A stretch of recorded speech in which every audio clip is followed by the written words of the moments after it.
วิธีមើលចិត្តមនុស្សតាមរយៈពាក្យសម្ដី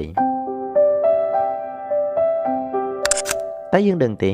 នៅក្នុងសង្គមដ៏ស្មុគស្មាញបច្ចុប្បន្ននេះមនុស្សជាច្រើនបានប្រើប្រាស់ពាក្យពេចន៍ដ៏មានវោហារសាស្ត្រមកធ្វើជារបាំងមុខដើម្បីបិទបាំងនៅធាតុពិត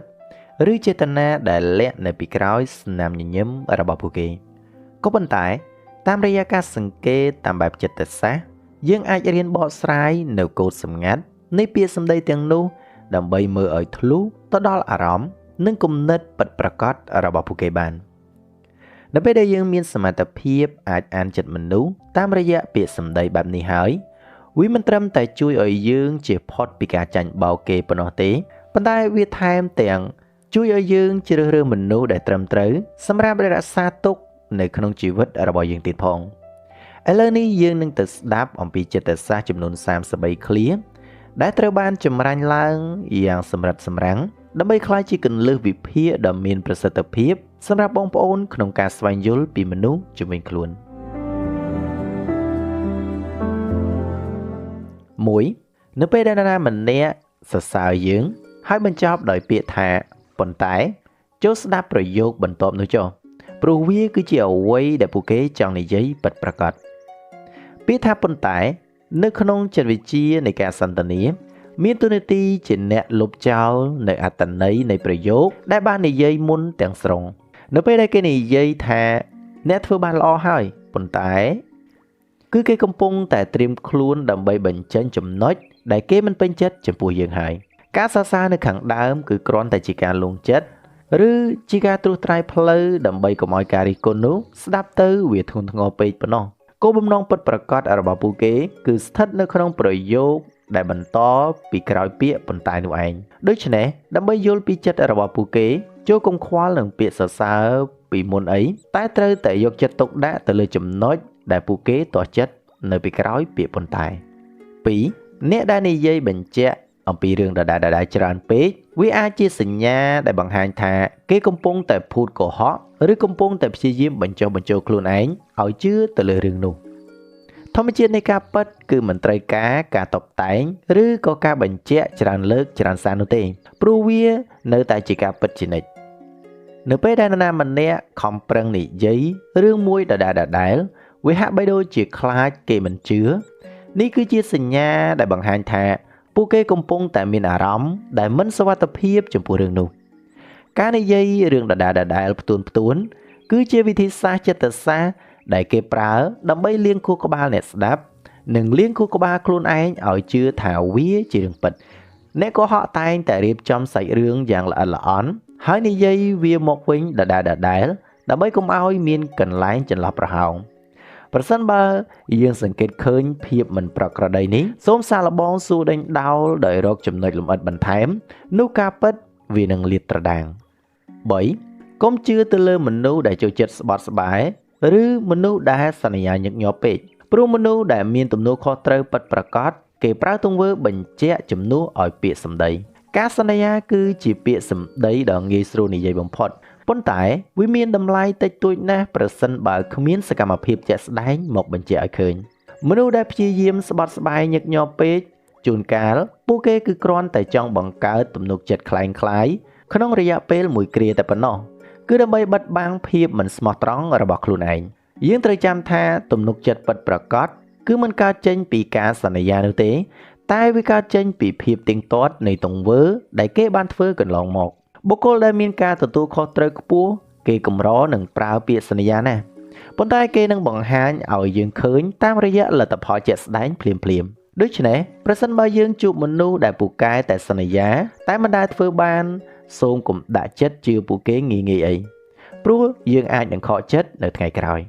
4. បើយើងចង់ដឹងពីធាតុពិតរបស់នរណាម្នាក់ចូលមើលពេលដែលពួកគេខឹងព្រោះពេលនោះគឺខួរក្បាលនៃផ្នែកហេតុផលគឺវាបានចុះខ្សោយដែលទុកឲ្យអារម្មណ៍ពិតរបស់ពួកគេបញ្ចេញមកក្រៅតាមរយៈពាក្យសម្ដីកំហឹងគឺជាស្ថានភាពមួយដែលរបាំងការពារផ្លូវចិត្តរបស់មនុស្សត្រូវបានដកចេញស្ទើរតែទាំងស្រុងដោយមិនដឹងខ្លួននៅចំពោះមុខអ្នកដទៃនៅពេលមនុស្សម្នាក់ខឹងខ្លាំងការគ្រប់គ្រងដោយហេតុផលវានឹងចុះខ្សោយយ៉ាងលឿនហើយអារម្មណ៍ដែលកប់ជ្រៅនៅក្នុងចិត្តវានឹងផ្ទុះចេញមកក្រៅពាក្យសម្ដីដែលគេនិយាយនៅពេលខឹង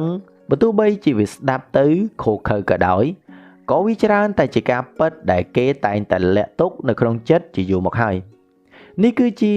ឱកាសដ៏ល្អបំផុតសម្រាប់អ្នកដើម្បីសង្កេតមើលថាតើពួកគេមានទស្សនៈពិតប្រាកដយ៉ាងណាចំពោះរូបអ្នកនៅពេលដែលគ្មានការសម្ដែងការយល់ដឹងពីចំណុចនេះវានឹងជួយយើងឲ្យអាចវិយតម្លៃបានយ៉ាងត្រឹមត្រូវថាតើមនុស្សម្នាក់នោះគួរតែរាប់អានបន្តទៀតឬក៏អត់5អ្នកដែលនិយាយដោយសំឡេងរឹងប៉ឹងនិងច្បាស់លាស់បង្ហាញពីភាពជឿជាក់រីឯអ្នកនិយាយខ្សឹបខ្សឹបឬមិនហ៊ានមើលមុខអ្នកដទៃគឺតែងតែមានអ្វីលាក់បាំងភាសាកាយវិការនិងទឹកដមសំឡេងគឺជាផ្នែកមួយដ៏សំខាន់ដែលមិនអាចកុហកបាននៅក្នុងទំនាក់ទំនងប្រចាំថ្ងៃនៅពេលដែលមនុស្សម្នាក់និយាយដោយសំឡេងច្បាស់វាបង្ហាញថាខួរក្បាលរបស់ពួកគេបានរៀបចំគំនិតរួចរាល់និងជឿជាក់ទៅលើអ្វីដែលខ្លួនកំពុងតែនិយាយផ្ទុយទៅវិញការនិយាយខ្សឹបខ្សឹបឬការនិយាយបែបកិច្ចខ្សែភ្នែកគឺជាសញ្ញានៃភាពមិនច្បាស់លាស់ឬការភ័យខ្លាចឬក៏ជាការប៉ុនប៉ងលាក់បាំងអំពីការពិតអ្វីមួយវាអាចបង្ហាញថាពួកគេកំពុងតែប្រឌិតរឿងឬកំពុងតែមានអារម្មណ៍ថាខ្លួនឯងកំពុងតែធ្វើខុសចំពោះរឿងអ្វីមួយដូច្នេះការសង្កេតទៅលើកម្រិតនៃសម្លេងនិងការសម្លឹងកែវភ្នែកគឺជាកូនសោដើម្បីបើកទ្វារទៅរកការពិតនៃចិត្តរបស់ពួកគេ6មនុស្សដែលឆ្លាតមិនមែនជាមនុស្សដែលនិយាយច្រើនទេតែជាមនុស្សដែលចេះស្ដាប់ច្រើនហើយនិយាយតែពាក្យណាដែលមានតម្លៃប៉ុណ្ណោះមនុស្សឆ្លាតយល់ច្បាស់ថាពួកគេមិនអាចរៀនអ្វីថ្មីបានទេនៅពេលដែលពួកគេកំពុងតែនិយាយឥតឈប់ឈរនោះពួកគេជ្រើសរើសការស្ដាប់ដើម្បីវិភាគស្ថានភាពនិងយល់ពីគំនិតរបស់ដៃគូសន្ទនាឲ្យបានច្បាស់លាស់ជាមុនសិននៅពេលដែលពួកគេសម្រេចចិត្តនិយាយពាក្យសម្ដីរបស់ពួកគេតែងតែមានទម្ងន់និងមានអត្ថន័យហើយចំគោលដៅនៃបញ្ហានេះហើយគឺជាមូលហេតុដែលអ្នកដឹកនាំឬអ្នកដែលមានចំណេះដឹងភាគច្រើនតែងតែជាអ្នកស្ដាប់ដ៏ពូកែនិងជាអ្នកសង្កេតដ៏ល្អិតល្អន់7អ្នកដែលរិះគន់ដើម្បីស្ថាបនាគឺតែងតែប្រើពាក្យសម្ដីទន់ភ្លន់ដែលមានហេតុផលនិងផ្ដល់ដំណោះស្រាយមកជាមួយរីឯអ្នកដែលរិះគន់ព្រោះតែច្រណែនតែងតែប្រើពាក្យជន់ពន្លិចដែលគ្មានហេតុផលការរិះគន់មានពីរប្រភេទផ្ទុយគ្នាស្រឡះហើយវាក៏ឆ្លុះបញ្ចាំងពីចេតនារបស់អ្នកនិយាយយ៉ាងច្បាស់ផងដែរអ្នកដែលមានបំណងល្អពិតប្រាកដនឹងរិះគន់ដោយប្រុងប្រយ័ត្នដើម្បីកុំឲ្យប៉ះពាល់អារម្មណ៍ហើយតែងតែភ្ជាប់មកជាមួយនៅផ្លូវចេញសម្រាប់កែលម្អផ្ទុយទៅវិញអ្នកដែលរិះគន់ដោយចិត្តច្រណែនឈ្នានីសនឹងប្រើពាក្យពេចន៍ដែលធ្វើឲ្យអ្នកស្ដាប់មានអារម្មណ៍ថាតូចចិត្តឬបាក់ទឹកចិត្តហើយពួកគេមិនខ្វល់ថាលទ្ធផលនឹងទៅជាយ៉ាងណាទេសំខាន់ឲ្យតែបានបន្ទាបតម្លៃរបស់អ្នកដទៃដើម្បីឲ្យខ្លួនឯងនឹងមានអារម្មណ៍ធូរចិត្តដូច្នេះការបែងចែកប្រភេទនៃការរិះគន់វានឹងជួយឲ្យយើងដឹងថាគួរទទួលយកដំបូន្មាននោះឬក៏គួរតែបោះវាចោល8បើគេនិយាយរឿងអាក្រក់របស់អ្នកដទៃប្រាប់អ្នកបានគេក៏អាចយកឈ្មោះរបស់អ្នកទៅនិយាយប្រាប់អ្នកដទៃបានដូចគ្នាទម្លាប់នៃការនិយាយដើមអ្នកដទៃគឺជាសញ្ញាដែលបង្ហាញពីចរិតលក្ខណៈមិនស្មោះត្រង់ដែលអ្នកគួរតែប្រុងប្រយ័ត្នជានិច្ចក្នុងការសេពគប់នៅពេលដែលនរណាម្នាក់ហ៊ានយកអាចកំបាំងរបស់អ្នកដទៃមកប្រាប់អ្នកបាននោះក៏វាគ្មានហេតុផលអ្វីដែលត្រូវរក្សាការសម្ងាត់របស់អ្នកឲ្យគង់វង្សដែរមនុស្សប្រភេទនេះប្រើប្រាស់រឿងរ៉ាវរបស់អ្នកដទៃមកធ្វើជាឧបករណ៍ដើម្បីបង្កើតទំនាក់ទំនងឬភាពស្និទ្ធស្នាលជាមួយគូសន្ទនាថ្មីៗតែប៉ុណ្ណោះពួកគេមិនបានផ្ដល់តម្លៃទៅលើសេចក្តីទុកចិត្តឬមិត្តភាពនោះទេប៉ុន្តែពួកគេផ្ដល់តម្លៃទៅលើការសប្បាយមាត់មួយពេលដើម្បីតែបំពេញអារម្មណ៍ខ្លួនឯងតែប៉ុណ្ណោះចូលជៀសវាងនៅការចែករំលែករឿងផ្ទាល់ខ្លួនសំខាន់ទៅកាន់មនុស្សបែបនេះព្រោះថ្ងៃណាមួយរឿងរបស់អ្នកវានឹងក្លាយទៅជាប្រធានបទសម្រាប់អ្នកដទៃវិញ9មនុស្សដែលចូលចិត្តនិយាយអួតអំពីខ្លួនឯងគឺជាមនុស្សដែលកំពុងតែព្យាយាមបិទបាំងភាពកំសាកឬក៏ចំណុចខ្វះខាតរបស់ខ្លួននៅពីក្រោយភាពអស្ចារ្យคล้ายៗនោះតាមគោលការណ៍ចិត្តសាស្ត្រមនុស្សដែលមានទំនុកចិត្តលើខ្លួនឯងពិតប្រាកដពួកគេមិនចាំបាច់ប្រកាសប្រាប់ពិភពលោកថាពួកគេអស្ចារ្យនោះទេការអួតអាងហួសហេតុច្រើនតែជាយន្តការការពារខ្លួនដើម្បីបិទបាំងនៅភាពទន់ខ្សោយឬអារម្មណ៍ដែលថាខ្លួនឯងនឹងមិនល្អគ្រប់គ្រាន់ដែលលាក់នៅក្នុងចិត្តរបស់ពួកគេ ពួកគេស្រេកឃ្លាននៅការទទួលស្គាល់ពីអ្នកដទៃដើម្បីយកមកបំពេញចន្លោះប្រហោងនៃកង្វះទំនុកចិត្តរបស់ខ្លួនឯងតែប៉ុណ្ណោះភាពអស្ចារ្យคล้ายៗដែលពួកគេបង្កើតឡើងគឺគ្រាន់តែជាការសម្ដែងដើម្បីឲ្យអ្នកដទៃមើលមកពួកគេនឹងក្នុងផ្លូវល្អតែប៉ុណ្ណោះពេលយើងជួបមនុស្សបែបនេះចូលយល់ថាពួកគេមិនមែនខ្លាំងដោយសម្ដីទេតែពួកគេកំពុងតែត្រូវការចាប់អារម្មណ៍ខ្លាំងប៉ុណ្ណោះ10មនុស្សដែលចូលចិត្តនិយាយកាត់សម្ដីអ្នកដទៃគឺជាមនុស្សដែលមានភាពអាត្មានិយមខ្ពស់និងមិនចេះគោរពគំនិតរបស់អ្នកណាឡើយក្រៅពីខ្លួនឯងការនិយាយកាត់សម្ដីមិនមែនគ្រាន់តែជាទម្លាប់អាក្រក់នោះទេតែវាជាសញ្ញានៃការមិនផ្ដល់តម្លៃទៅដល់អ្នកដទៃយ៉ាងធ្ងន់ធ្ងរមនុស្សប្រភេទនេះតែងតែគិតថាអ្វីដែលខ្លួនចង់និយាយគឺសំខាន់ជាងនិងត្រឹមត្រូវជាងអ្វីដែលមនុស្សជុំវិញខ្លួនកំពុងតែនិយាយជានិច្ចពួកគេខ្វះសមត្ថភាពក្នុងការគ្រប់គ្រងអារម្មណ៍ហើយតែងតែចង់គ្រប់គ្រងការសន្ទនាទាំងមូលឲ្យស្ថិតក្រោមឥទ្ធិពលរបស់ខ្លួនអាកប្បកិរិយានេះវាបង្ហាញថាពួកគេមិនចាប់អារម្មណ៍នឹងការផ្លាស់ប្ដូរយោបល់ទេតែពួកគេចាប់អារម្មណ៍តែទៅលើការបង្ខំឲ្យអ្នកដទៃស្ដាប់ខ្លួនតែប៉ុណ្ណោះការនៅក្បែរមនុស្សបែបនេះវានឹងធ្វើឲ្យយើងមានអារម្មណ៍ថាខ្លួនឯងតូចទាបនិងមិនត្រូវបានគេឲ្យតម្លៃ11មនុស្សដែលពូកែត្អូញត្អែគ្រប់រឿងគឺជាមនុស្សដែលពោពេញទៅដោយថាមពលអវិជ្ជមាននិងមិនព្រមទទួលខុសត្រូវទៅលើជីវិតរបស់ខ្លួនឯងការត្អូញត្អែគឺជារោគសញ្ញានៃការបដិសេធមិនព្រមទទួលយកការពិតនិងមិនព្រមស្វែងរកដំណោះស្រាយចំពោះបញ្ហាដែលបានកើតឡើងមនុស្សទាំងនេះតែងតែមើលឃើញខ្លួនឯងជាជនរងគ្រោះនៃស្ថានភាពជានិច្ចហើយរំពឹងថាពិភពលោកត្រូវតែផ្លាស់ប្ដូរដើម្បីតម្រូវចិត្តរបស់ពួកគេថាមពលអវិជ្ជមានដែលពួកគេបញ្ចេញមកវាមិនត្រឹមតែបំផ្លាញខ្លួនឯងទេតែវានឹងធ្វើឲ្យមនុស្សជុំវិញខ្លួនមានអារម្មណ៍ថាហត់នឿយផងដែរជំនួយការចំណាយពេលដើម្បីដោះស្រាយបញ្ហាពួកគេបែរជាចំណាយពេលដើម្បីរៀបរាប់ពីបញ្ហាដដែលដោយគ្មានទីបញ្ចប់ជីវិតនឹងមិនប្រសើរឡើងឡើយប្រសិនបើបុគ្គលនោះនៅតែបន្តបន្ទោសគ្រប់យ៉ាងលើកលែងតែខ្លួនឯងនោះ12ពាក្យសម្ដីលេងសើចតែងតែលាក់កំបាំងការពិតពាក់កណ្ដាលនៅក្នុងនោះបើយើងចេះសង្កេតយើងនឹងឃើញពីចេតនាពិតរបស់ពួកគេការនិយាយលេងសើចគឺជាវិធីសាស្ត្រដ៏មានសុវត្ថិភាពបំផុតមួយដែលមនុស្សប្រើដើម្បីបញ្ចេញគំនិតពិតដោយមិនចាំបាច់ទទួលខុសត្រូវតាមក្បួនចិត្តសាស្ត្រមនុស្សតែងតែលាក់បាំងការពិតឬក៏លាក់ការរិះគន់ខ្លះនៅពីក្រោយស្នាមញញឹមនិងពីក្រោយពាក្យដែលនិយាយថាគ្រាន់តែនិយាយលេងទេបើសិនបើយើងចាប់អារម្មណ៍ស្ដាប់ឲ្យដិតដល់ទៅគឺយើងនឹងឃើញថាពាក្យលេងសើចទាំងនោះគឺតែងតែមានគោលដៅជាលក្ខណៈមួយនៅពេលដែលយើងមិនពេញចិត្តពួកគេនឹងប្រើលេសថាវាគ្រាន់តែជាការលេងសើចតាដើម្បីគេចវេះពីការប្រឈមមុខដាក់គ្នា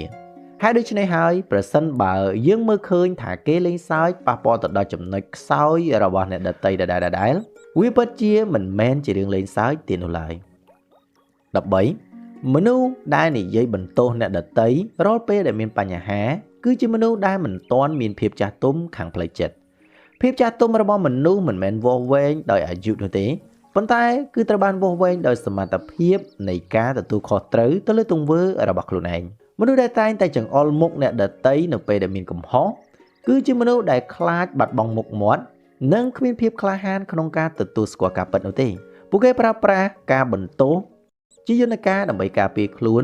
ដើម្បីកុំឲ្យខ្លួនឯងនឹងមើលទៅជាមនុស្សអាក្រក់ក្នុងក្រសែភ្នែករបស់អ្នកដទៃអាកប្បកិរិយាបែបនេះវានឹងរារាំងពួកគេមិនឲ្យរៀនសូត្រពីកំហុសនិងមិនអាចអភិវឌ្ឍខ្លួនឲ្យរីកចម្រើនទៅមុខបានឡើយការនៅក្បែរមនុស្សបែបនេះគឺពោពេញទៅដោយហានិភ័យព្រោះថ្ងៃណាមួយយើងនឹងអាចក្លាយជាផ្ទាំងស៊ីបសម្រាប់ពួកគេដើម្បីបន្ទោស14មនុស្សដែលមានគំនិតធំទូលាយតែងតែនិយាយអំពីអនាគតនិងគោលដៅរីឯមនុស្សដែលមានគំនិតតូចចង្អៀតតែងតែនិយាយតែរឿងបុគ្គលនិងរឿងអតីតកាលប្រធានបទនៃការសន្ទនាអាចប្រាប់យើងបានយ៉ាងច្បាស់លាស់អំពីកម្រិតនៃចំណេះដឹងនិងទស្សនវិស័យរបស់មនុស្សម្នាក់បុគ្គលណាដែលមានជំនឿជឿនលឿនគឺតែងតែយកចិត្តទុកដាក់ទៅលើគំនិតថ្មីផែនការអភិវឌ្ឍនិងការបង្កើតអនាគតឲ្យប្រសើរឡើងផ្ទុយទៅវិញបុគ្គលដែលមានគំនិតតូចចង្អៀតគឺតែងតែជាប់ជំពាក់នឹងរឿងរ៉ាវរបស់អ្នកដទៃការនិយាយដើមឬរំលឹករឿងចាស់ដែលមិនផ្ដល់ផលប្រយោជន៍ការជ្រើសរើសប្រធានបទមកនិយាយវាបង្ហាញថាចិត្តរបស់ពួកគេនឹងកំពុងតែផ្ដោតទៅលើអ្វី ហើយវាបានកំណត់ថាតើជីវិតរបស់ពួកគេនឹងដើរទៅដល់ចំណុចណាប្រសិនបើយើងចង់រីកចម្រើនចូលជ្រើសរើសខ្សែគប់ជាមួយនឹងអ្នកដែលនិយាយអំពីការរីកចម្រើន 15 ពេលខ្លះភាពស្ងៀមស្ងាត់គឺជាចម្លើយដែលច្បាស់លាស់បំផុតព្រោះមនុស្សដែលមិនខ្វល់ពីយើងនឹងមិនតបអ្វីទាំងអស់ការមិនឆ្លើយតបគឺជាទម្រង់នៃការប្រស្រ័យទាក់ទងមួយបែបដែលវាមានលក្ខណៈអត្ថន័យជ្រាលជ្រៅជាងពាក្យសម្ដីរាប់ពាន់ម៉ាត់នៅពេលដែលនរណាម្នាក់ជ្រើសរើសភាពស្ងៀមស្ងាត់ដាក់យើងវាអាចមានន័យថាគេលែងឲ្យតម្លៃឬលែងចង់ពាក់ព័ន្ធនឹងរឿងរ៉ាវរបស់យើងទៀតហើយភាពស្ងៀមស្ងាត់វាបង្ហាញពីការកាត់ផ្តាច់ទំនាក់ទំនងផ្លូវចិត្តនិងការបិទបេះដូងមិនព្រមទទួលយកការបញ្យល់ណាមួយឡើយកុំព្យាយាមបកស្រាយនៅពេលដែលគេលែងចង់ស្ដាប់ព្រោះវាគ្រាន់តែជាការខ្ជះខ្ជាយពេលវេលារបស់យើងតែប៉ុណ្ណោះចូលរៀនអានភាសានៃភាពស្ងៀមស្ងាត់នេះដើម្បីឲ្យយើងអាចដើរចេញដោយសេចក្តីថ្លៃថ្នូរ 16 មនុស្សដែលសួរច្រើនមិនមែនមកពីគេល្ងងទេតែគឺមកពីគេចង់ចេះនិងចង់យល់ពីយើងឲ្យកាន់តែច្បាស់ការចោទសួរគឺជាឧបករណ៍ដ៏មានឥទ្ធិពលបំផុតសម្រាប់មនុស្សដែលមានប្រាជ្ញានិងមានការចង់ចេះចង់ដឹងខ្ពស់មនុស្សដែលហ៊ានសួរគឺជាមនុស្សដែលហ៊ានទទួលស្គាល់ថាខ្លួនឯងមិនចេះហើយបើកចិត្តទូលាយដើម្បីទទួលយកចំណេះដឹងថ្មីៗចូលទៅក្នុងខ្លួនរបស់ពួកគេនៅក្នុងទំនាក់ទំនងការសួរច្រើនវាបង្ហាញពីការយកចិត្តទុកដាក់និងការចង់ស្វែងយល់ពីជំរឿចិត្តរបស់ដៃគូសន្ទនាពួកគេមិនសន្មតថាខ្លួនឯងចេះគ្រប់រឿងនោះទេប៉ុន្តែពួកគេចង់ទទួលបានព័ត៌មានដែលត្រឹមត្រូវនិងជាក់លាក់បំផុតដូច្នេះចូលអត់ធ្មត់ជាមួយអ្នកដែលសួរច្រើនព្រោះពួកគេគឺជាមនុស្សដែលកំពុងតែព្យាយាមយល់ពីយើងដោយស្មោះត្រង់ហើយ 17 ពាក្យជេរប្រមាថដែលគេនិយាយដាក់យើងវាមិនបានឆ្លុះបញ្ចាំងពីតម្លៃរបស់យើងទេតែវាឆ្លុះបញ្ចាំងពីកម្រិតវប្បធម៌និងការអប់រំរបស់ពួកគេទៅវិញទេពីសម្ដីដែលចេញពីមាត់បុគ្គលណាម្នាក់វាគឺជាកញ្ចក់ឆ្លុះបញ្ចាំងពីផ្ទៃក្នុងនៃផ្លូវចិត្តគំនិតនិងការរស់នៅរបស់បុគ្គលនោះនៅពេលដែលនរណាម្នាក់ប្រើពាក្យអសុរោះជេរប្រមាថយើង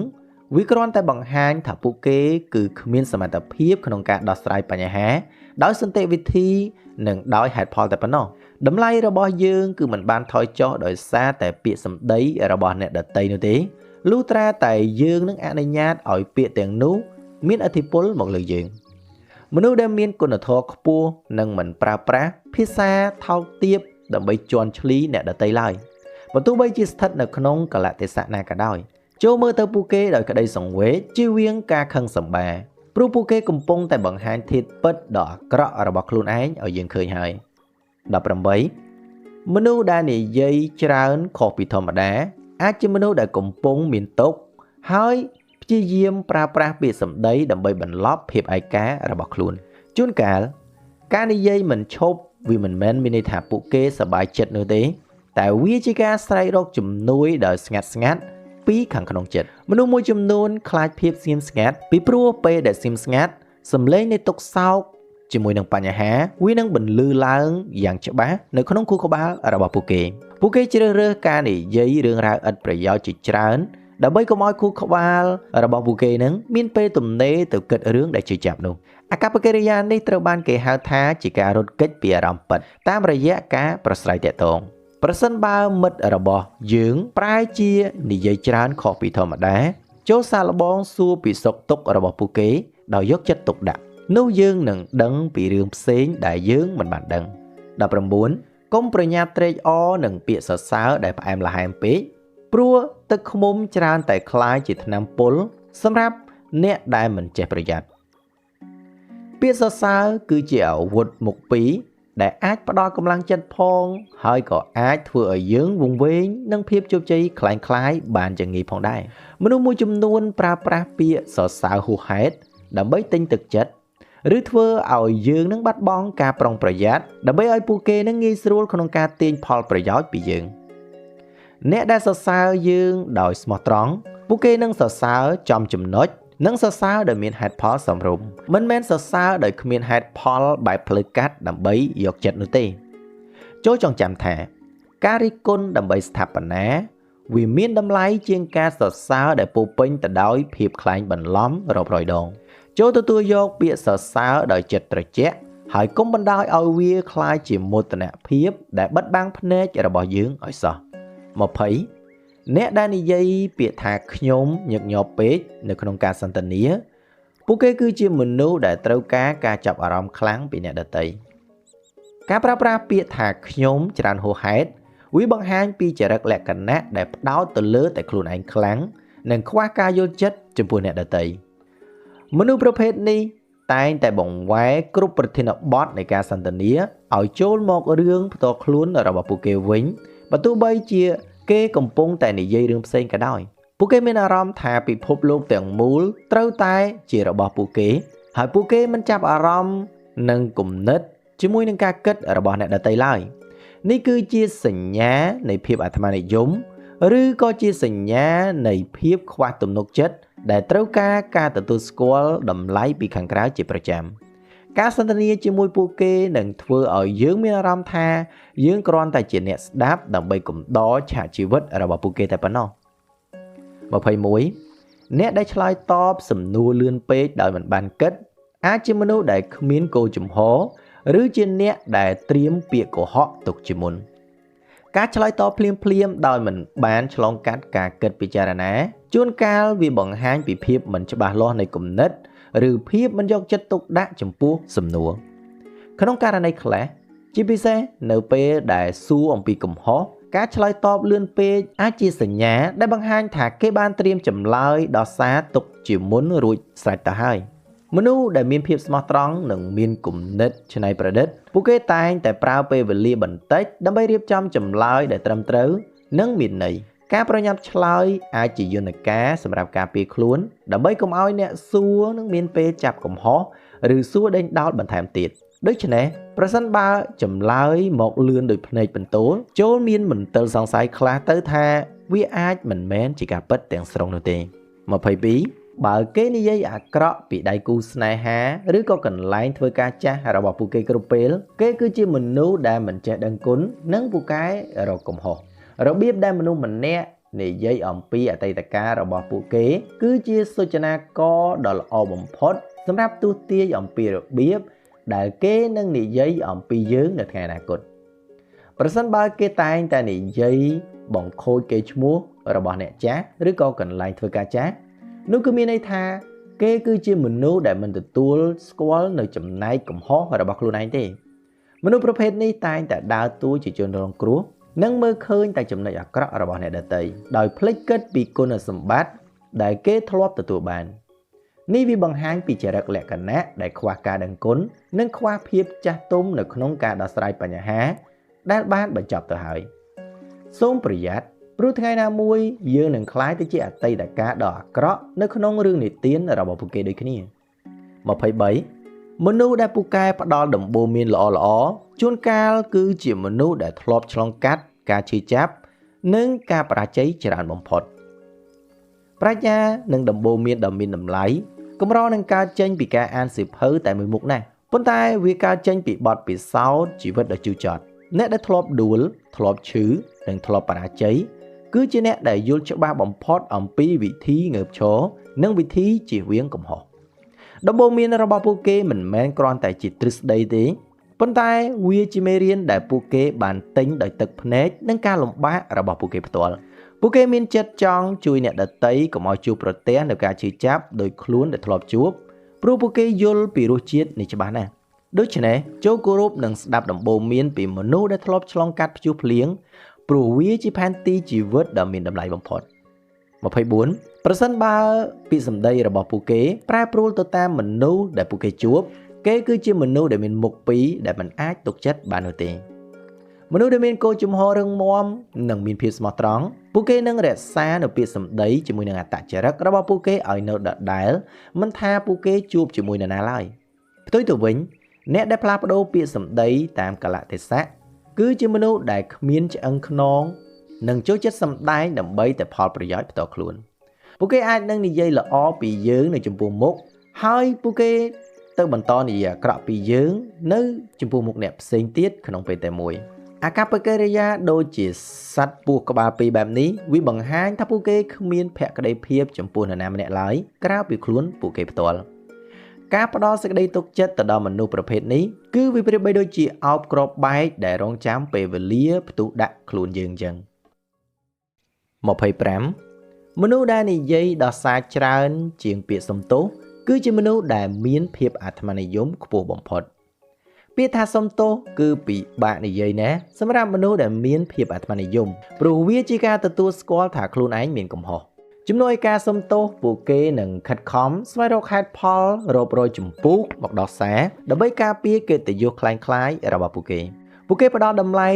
ទៅលើមុខមាត់របស់ខ្លួនឯងជាងការរក្សាទំនាក់ទំនងល្អជាមួយនឹងអ្នកដទៃឬការដោះស្រាយបញ្ហាឲ្យចប់ការព្យាយាមពន្យល់ហេតុផលដើម្បីបិទបាំងកំហុសវាបង្ហាញពីភាពកំសាកខាងផ្លូវចិត្តនិងការខ្វះការទទួលខុសត្រូវចំពោះទង្វើរបស់ខ្លួនឯងជាមួយមនុស្សបែបនេះបញ្ហាតូចតាចវានឹងក្លាយទៅជាបញ្ហាធំព្រោះពួកគេមិនដែលព្រមទទួលយកការពិតដើម្បីកែប្រែនោះទេ26អ្នកដែលសួរដេញដោលរឿងផ្ទាល់ខ្លួនរបស់យើងខ្លាំងពេកតាំងពីជួបគ្នាលើកដំបូងគឺជាមនុស្សដែលមិនចេះគោរពឯកជនភាពនិងជាមនុស្សដែលគ្មានសុជីវធម៌នៅក្នុងទំនាក់ទំនងសង្គមការគោរពព្រំដែនឯកជនភាពគឺជាមូលដ្ឋានគ្រឹះនៃសុជីវធម៌ដែលមនុស្សគ្រប់រូបគួរតែមានបុគ្គលដែលហ៊ានសួររឿងប្រាក់ខែរឿងគ្រួសារឬរឿងស្នេហាតាំងពីស្គាល់គ្នាដំបូងវាបង្ហាញពីការខ្វះការអប់រំខាងសង្គមពួកគេប្រហែលជាចង់វាយតម្លៃយើងដើម្បីមើលថាតើយើងមានផលប្រយោជន៍អ្វីខ្លះសម្រាប់ពួកគេ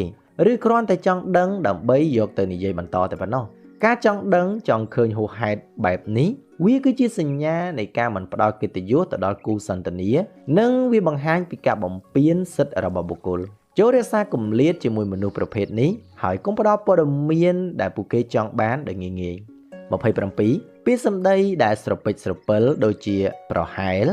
អាចនឹងឬក៏ចាំមើលសិនវាជាសញ្ញានៃការមិនចង់ទទួលខុសត្រូវឬការបដិសេធដោយប្រយោលមនុស្សដែលមិនហ៊ានបដិសេធត្រង់ឬមិនហ៊ានទទួលខុសត្រូវគឺតែងតែប្រើប្រាស់ពាក្យសម្ដីស្រពេចស្រពិលធ្វើជាខែលពួកគេប្រើប្រាស់ពាក្យថាប្រហែលឬពាក្យចាំមើលសិនដើម្បីទុកផ្លូវក្រោយសម្រាប់ខ្លួនឯងឲ្យដកខ្លួននៅពេលដែលមានបញ្ហានេះគឺជាវិធីសាស្ត្រដែលគេប្រើដើម្បីជៀសវាងការសន្យាព្រោះពួកគេដឹងខ្លួនឯងថាពួកគេមិនអាចឬមិនចង់ធ្វើរឿងនោះទេការប្រស័យតាក់ទងដែលខ្វះភាពច្បាស់លាស់បែបនេះវានឹងធ្វើឲ្យអ្នកដទៃខាតពេលវេលានិងរងចាំដោយក្តីសង្ឃឹមដែលគ្មានខ្លឹមសារប្រសិនបើយើងត្រូវការចម្លើយពិតប្រាកដចូលជជែកសួរឲ្យច្បាស់កុំបណ្ដោយឲ្យពាក្យស្រពេចស្រពិលមកបោកបញ្ឆោតការរំពឹងទុករបស់យើង28អ្នកដែលនិយាយលើកជើងយើងខ្លាំងពេកអាចមានបំណងអ្វីមួយនៅពីក្រោយខ្នងព្រោះមិត្តល្អហ៊ាននិយាយការពិតបើទោះបីជាវាឈឺចាប់ក៏ដោយមនុស្សដែលតែងតែយល់ស្របជាមួយយើងគ្រប់រឿងនិងសរសើរយើងមិនដាច់ពីមាត់គឺមិនមែនសុទ្ធតែជាមិត្តល្អនោះទេការលើកដំកើងហួសហេតុច្រើនតែជាយុទ្ធសាស្ត្រចិត្តសាស្ត្រដើម្បីធ្វើឲ្យយើងនឹងមានអារម្មណ៍ល្អនិងជឿទុកចិត្តទៅលើពួកគេដោយងងឹតងងល់នៅពេលដែលយើងស្រវឹងនឹងពាក្យលើកជើងនេះយើងនឹងមើលឃើញយើងនឹងមើលរំលងនៅភាពមិនប្រក្រតីផ្សេងៗហើយងាយនឹងធ្លាក់ចូលទៅក្នុងអន្ទាក់ផលប្រយោជន៍របស់ពួកគេមិត្តពិតប្រាកដប្រៀបបីដូចជាកញ្ចក់ហើយពួកគេហ៊ានឆ្លុះបញ្ចាំងចំណុចអាក្រក់របស់យើងនិងហ៊ានដាស់តឿនយើងនៅពេលដែលយើងធ្វើខុសចូលឲ្យតម្លៃទៅលើពាក្យពិតដែលស្ដាប់ទៅទាស់ត្រចៀកជាងពាក្យផ្អែមដែលលាក់ពិសនៅពីក្រោយ29មនុស្សដែលប្រើពាក្យកំប្លែងក្នុងកាលៈទេសៈដែលត្រូវម៉ឺងម៉ាត់គឺជាមនុស្សដែលព្យាយាមគេចវេះពីការពិតឬខ្លាចការប្រឈមមុខការប្រើប្រាស់សំណើចនៅក្នុងស្ថានភាពដែលត្រូវការភាពម៉ឺងម៉ាត់គឺជាយន្តការការពារខ្លួនដែលហៅថាការបន្លប់អារម្មណ៍មនុស្សប្រភេទនេះមានអារម្មណ៍ភ័យខ្លាចឬមិនស្រួលចិត្តនឹងបរិយាកាសដ៏តានតឹងទើបពួកគេព្យាយាមបំបែកបរិយាកាសនោះដោយរឿងកំប្លែងវាក៏អាចបង្ហាញថាពួកគេមិនទាន់មានភាពចាស់ទុំគ្រប់គ្រាន់ដើម្បីដោះស្រាយបញ្ហាសំខាន់ៗដោយយកចិត្តទុកដាក់ផងដែរអាកប្បកិរិយានេះអាចធ្វើឲ្យស្ថានភាពកាន់តែស្មុគស្មាញព្រោះវាបង្ហាញពីការដែលមិនគោរពចំពោះភាពជាក់លាក់នៃបញ្ហាការចេះបែងចែកកាលៈទេសៈគឺជាសញ្ញានៃបញ្ញាអារម្មណ៍ដែលយើងហៅថា EQ ហើយអ្នកដែលមិនចេះបែងចែកគឺពិបាកនឹងយកជាការបានណាស់30ត្រឹមតែពាក្យសម្ដីគេនិយាយអំពីអ្នកដទៃយើងអាចវាស់ពីកម្រិតចិត្តគំនិតរបស់ពួកគេបានព្រោះ ចិត្តល្អតែងតែមើលឃើញអំពើល្អពិភពលោកដែលយើងមើលឃើញគឺជាកញ្ចក់ឆ្លុះបញ្ចាំងពីអ្វីដែលមាននៅក្នុងចិត្តរបស់យើងម្នាក់ៗមនុស្សដែលមានចិត្តល្អបរិសុទ្ធតែងតែព្យាយាមស្វែងរកចំណុចវិជ្ជមានរបស់អ្នកដទៃមកនិយាយបើទោះបីជាស្ថិតនៅក្នុងស្ថានភាពដ៏អាក្រក់ក៏ដោយផ្ទុយទៅវិញមនុស្សដែលមានចិត្តច្រណែននឹងគំនិតអវិជ្ជមាននឹងមើលឃើញតែចំណុចខ្វះខាតនិងកំហុសរបស់អ្នកដទៃគ្រប់ពេលវេលារបៀបដែលគេវិនិច្ឆ័យអ្នកដទៃវាមិនមែនជាការពិតរបស់អ្នកដទៃនោះទេ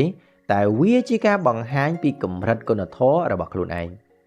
ដូច្នេះដើម្បីស្គាល់នរណាម្នាក់ឲ្យច្បាស់មិនចាំបាច់សួរថាគេល្អប៉ុណ្ណានោះទេគឺគ្រាន់តែស្ដាប់អំពីអ្វីដែលគេនិយាយអំពីអ្នកដទៃទៅគឺគ្រប់គ្រាន់ហើយ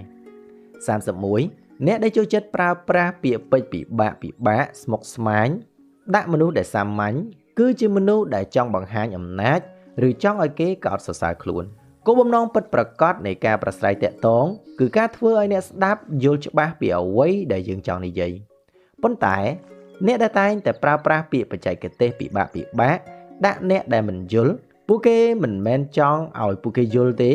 តែពួកគេចង់ឲ្យអ្នកដទៃខ្លាចនិងគោរពពួកគេនេះវាបង្ហាញពីអំណាចតាមរយៈចំណេះដឹងដើម្បីលើកតម្កើងខ្លួនឯងឲ្យខ្ពស់ជាងអ្នកដទៃអ្នកប្រាជ្ញពិតប្រាកដគឺមានសមត្ថភាពក្នុងការបកស្រាយរឿងដែលស្មុគស្មាញបំផុតឲ្យក្លាយជារឿងដែលសាមញ្ញដែលអ្នកដទៃអាចយល់បានប្រសិនបើគេនិយាយដើម្បីតែឲ្យខ្លួនឯងមើលទៅអស្ចារ្យនោះគេគ្រាន់តែជាមនុស្សដែលស្រឡាញ់ខ្លួនឯងខ្លាំងតែប៉ុណ្ណោះ32ពាក្យសម្ដីពេលស្រវឹងគឺជាពាក្យដែលគេគិតនៅក្នុងចិត្តហើយមិនហ៊ាននិយាយនៅពេលដែលពួកគេមានស្មារតីជាតិអាល់កុលគឺមានឥទ្ធិពលធ្វើឲ្យខួរក្បាលផ្នែកការគ្រប់គ្រងសតិសម្បញ្ញៈចុះខ្សោយដែលធ្វើឲ្យមនុស្សបាត់បង់ការភ័យខ្លាចក្នុងការបញ្ចេញមតិអ្វីដែលពួកគេនិយាយនៅពេលដែលស្រវឹងគឺជាអារម្មណ៍ពិតដែលត្រូវបានគៀបសង្កត់ទុកដោយហេតុផលសង្គមឬការភ័យខ្លាចនៅពេលធម្មតាបើទោះបីជាពេលខ្លះវាស្ដាប់ទៅដូចជាការនិយាយលលក៏ដោយប៉ុន្តែខ្លឹមសារនៃពាក្យពេចន៍ទាំងនោះវាច្រើនតែចេញពីជំរឿចិត្តពិតប្រាកដពាក្យចាស់ពោលថាមនុស្សស្រវឹងនិយាយកាប់ពិតនេះគឺជាមូលដ្ឋានគ្រឹះនៃចិត្តសាស្ត្រដែលត្រឹមត្រូវដែលយើងមិនគួរមើលរំលងនោះទេប្រសិនបើគេជេរយើងឬក៏សារភាពស្នេហ៍យើងពេលស្រវឹងចូលបោះវាចូលទៅក្នុងបញ្ជីដើម្បីពិចារណាទៅព្រោះនោះគឺជាធាតុពិតឬក៏ជាពាក្យពិតដែលពួកគេចង់និយាយហើយ33ចុងក្រោយបំផុតកុំស្ដាប់តែពាក្យសម្ដីចូលមើលទៅលើទង្វើផងបើពាក្យសម្ដីនិងទង្វើមិនស៊ីគ្នាពាក្យសម្ដីគឺគ្រាន់តែជាខ្យល់ទេទង្វើគឺជាការពិតនៅក្នុងការអានចិត្តមនុស្សវិធានដែលសំខាន់បំផុតគឺការផ្ទៀងផ្ទាត់រវាងអ្វីដែលពួកគេនិយាយនិងអ្វីដែលពួកគេបានធ្វើពាក្យសម្ដីអាចប្រឌិតឡើងបានយ៉ាងងាយស្រួលដើម្បីបំភាន់ភ្នែកប៉ុន្តែទង្វើវាជាលទ្ធផលជាក់ស្ដែងដែលយើងមិនអាចកុហកបាននោះទេប្រសិនបើមានការខ្វែងគ្នារវាងការនិយាយនិងការធ្វើចូលជ្រើសរើសជឿជាក់ទៅលើការធ្វើជានិច្ចព្រោះសកម្មភាពវាឆ្លុះបញ្ចាំងពីចេតនាពិតប្រាកដមនុស្សអាចនិយាយថាស្រឡាញ់យើងប៉ុន្តែបើគេធ្វើបាបយើងនោះទង្វើនៃការធ្វើបាបនោះគឺជាការពិតដែលមិនអាចប្រកែកបានដូច្នេះកុំបណ្ដោយឲ្យចាញ់បោកមាត់របស់ពួកគេចូលបិទត្រចៀករបស់យើងមកខាងហើយបើកភ្នែកទាំងពីរដើម្បីមើលពីសកម្មភាពរបស់ពួកគេអរគុណសម្រាប់ការទស្សនាជួបគ្នានៅវីដេអូក្រោយសូមជម្រាបលា